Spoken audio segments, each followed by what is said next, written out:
अच्छा, आज आपने नामांकन किया है और किस पद को लेकर नामांकन किया है?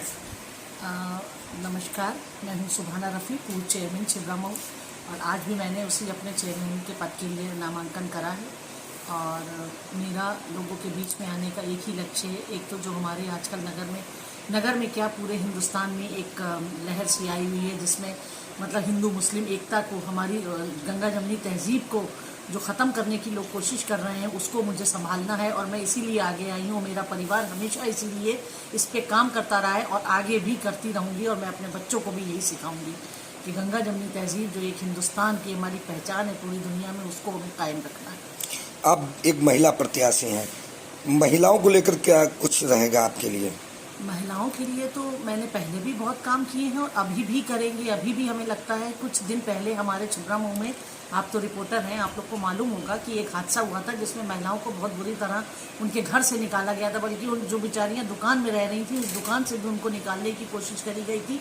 गुंडागर्दी इतनी पनप रही है कि बिल्कुल महिलाओं का छिबरामऊ में थोड़ा, मतलब समझ लीजिए 50% महिलाएं ऐसी हो गई जिनको बहुत ज़्यादा प्रताड़ित किया जाता है और उनके लिए कोई बोलता नहीं है। तो महिलाओं की मैं आवाज़ बनना चाहती हूँ छिबरामऊ की। कहीं ना कहीं एक बात आती है नगर में विकास को लेकर, जी, तो कई प्रत्याशी या पूर्व चेयरमैन भी रहे हैं, उन्होंने विकास की वादे तो बहुत किए थे, लेकिन ये धरातल पर बिल्कुल सामने नहीं आया। अगर इस बार जनता आपको चुनती है तो क्या कुछ रहेगा?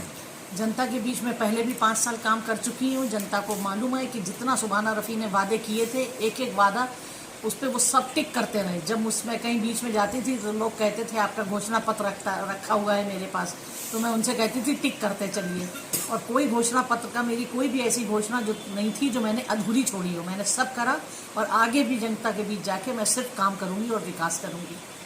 कहीं ना कहीं कई अब प्रत्याशी आए हैं, नामांकन किए हैं, जिसके बाद कई लोग एक तो अपने सिंबल भी चुनाव लड़ रहे हैं। कहीं ना कहीं अगर देखा जाए तो जनता के बीच में आपका भी अच्छा सा नाम है। अगर इस बार जनता आपको पुनः जिला अध्यक्ष बनाती है तो क्या रहेंगे इस बार विकास के कार्य, क्या रहेंगे? विकास तो वही मैंने आपसे पहले भी बताया कि विकास मैंने पहले भी करा है और आगे भी करती रहूँगी। और मेन मेरा काम है, जो देखिए, एक तो ये कि मुझे महिलाओं के लिए, मैं पहले भी चाह रही थी, वो मेरे घोषणा पत्र में नहीं था, फिर भी मुझे ये शिकायत मिली थी लोगों की कि जो महिलाएं हमारे नगर में बाहर से आती हैं, क्योंकि ये एक मार्केट, हमारी तहसील की मार्केट छिबरामऊ है, तो आसपास जो गाँव है वहाँ से महिलाएँ आती हैं, उनको बाथरूम की बड़ी प्रॉब्लम होती है। तो मैं चाहती हूँ, एक मेरा काम है, जो देखिए, एक तो ये कि मुझे महिलाओं के लिए, मैं पहले भी चाह रही थी, वो मेरे घोषणा पत्र में नहीं था, फिर भी मुझे ये शिकायत मिली थी लोगों की कि जो महिलाएं हमारे नगर में बाहर से आती हैं, क्योंकि ये एक मार्केट, हमारी तहसील की मार्केट छिबरामऊ है, तो आसपास जो गांव है वहाँ से महिलाएं आती हैं, उनको बाथरूम की बड़ी प्रॉब्लम होती है।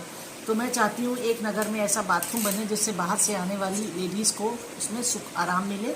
और दूसरी चीज़ ये कि ये, जैसे अभी आपने देखा होगा, नगर में अतिक्रमण बहुत हावी रहा, तो वो खैर सरकार की पॉलिसी थी, ठीक था, उसको हम लोग, उसका स्वागत भी करते हैं। पर एक तरफ कहीं ना कहीं हम ये देखते हैं कि जिन लोगों को, दुकानदारों को बहुत प्रॉब्लम हुई, तो कानून के अंदर रह के, नगर पालिका की हद के अंदर जो भी कानून है उसके अंदर रह के मैं कहीं ना कहीं उन दुकानदारों की मदद करूंगी। जैसे पटिया है, शेड है, जो हद तक आ जाएगा, जो एक मतलब लिमिट में है कानून की व्यवस्था के अंदर, मैं उतनी उनकी मदद पूरी करूँगी। मैम, आप एक मुस्लिम प्रत्याशी हैं और मुस्लिम महिला कैंडिडेट हैं, मुझे बताइए, जो मुस्लिम बच्चों की एजुकेशन का सिस्टम है, उसमें आप सुधार के लिए क्या कर सकते हैं, क्या करेंगे आगे? उस आगे भी मैं काम करूंगी। खाली मुस्लिम ही नहीं है, मैं एक मुस्लिम लेडी ज़रूर हूँ, मुस्लिम परिवार से हूँ, पर मेरा फ़र्ज़ खाली मुस्लिम बच्चों के लिए नहीं है, मेरा फ़र्ज़ पूरे छिबरामऊ, क्योंकि मेरी लिमिट छिबरामऊ है, तो मैं छिबरामऊ की खास तौर से विशेष महिलाओं के ऊपर हम ध्यान देंगे, जो हमारी बेटियां हैं आजकल, उनके ऊपर हम ध्यान देंगे। और हमारा एक स्कूल भी चल रहा है जो हमारे फोरफादर्स ने चलाया है, अनवरी बेगम के नाम से, जिसकी मैं खुद प्रिंसिपल हूँ। मैं चाहती हूँ कि हमारी बच्चियाँ घर से निकले, छोटे